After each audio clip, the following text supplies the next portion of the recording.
It was kind of interesting, you know, in the early 1990s when the top of my head blew off and I kind of was staggering around trying to make sense of what was happening to me, because suddenly I was seeing the world in a very different way, and I was seeing myself in a very different way. Some people call it a spiritual awakening. Notice spiritual awakening, not religious awakening. I'm going to have some t-shirts done, you know, God save us from religion. It's kind of funny, you know, you talk about spirituality, people think you're talking about religion. Often it's the opposite. Not always, but often. And religion for me is, in many cases, the opposite of spirituality.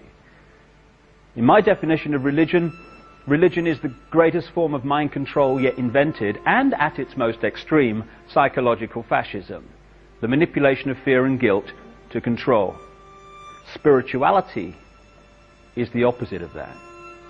It is setting the spirit free, celebrating our uniqueness, because we're all aspects of the same whole, but we're all unique aspects of the same whole. And crucially, respecting everyone else's right to express their uniqueness, free from imposition of someone else's belief system, someone else's version of right and wrong, moral and immoral.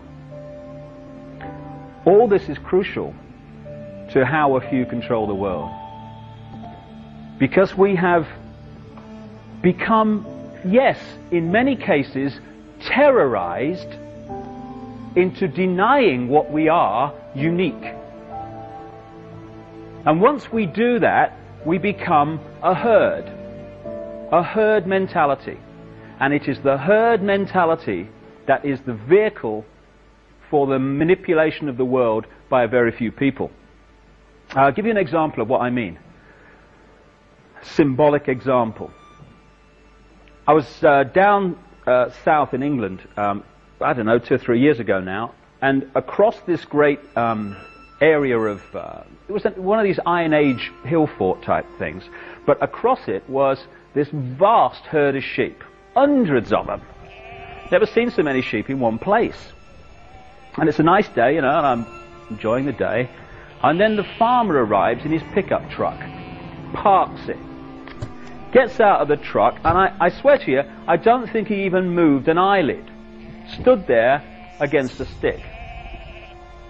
1 or 2 or 3 of the sheep immediately react to, it must have been his eyelids, I guess, I don't know, because they're going in the desired direction.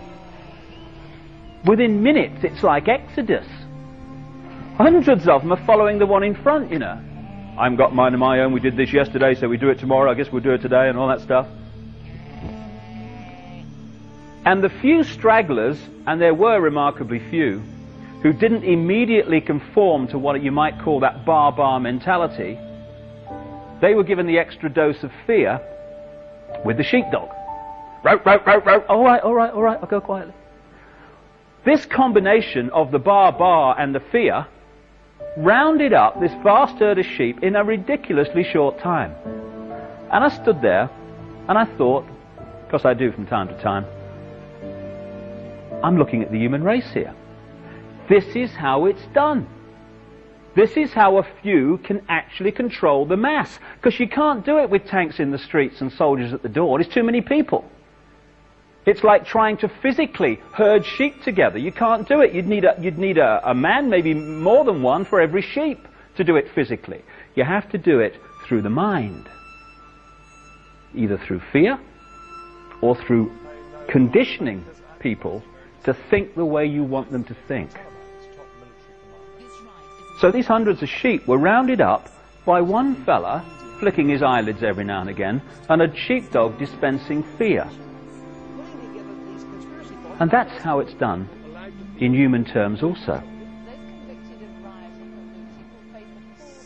It's amazing the extent to which we have given our power away, our spiritual power. It's all about taking our power back. Because once we do that, it's all over. The great pyramid of manipulation becomes impossible. But when we give it away, we're a doddle to manipulate.